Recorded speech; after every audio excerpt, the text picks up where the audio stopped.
You ask Tiger to solve. This deals with linear equations with one unknown. The final result is x equals 39/8. Let's solve it step by step. Isolate the x. Multiply both sides by inverse fraction 3/8.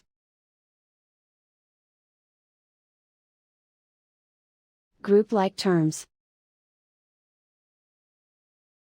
Multiply the coefficients.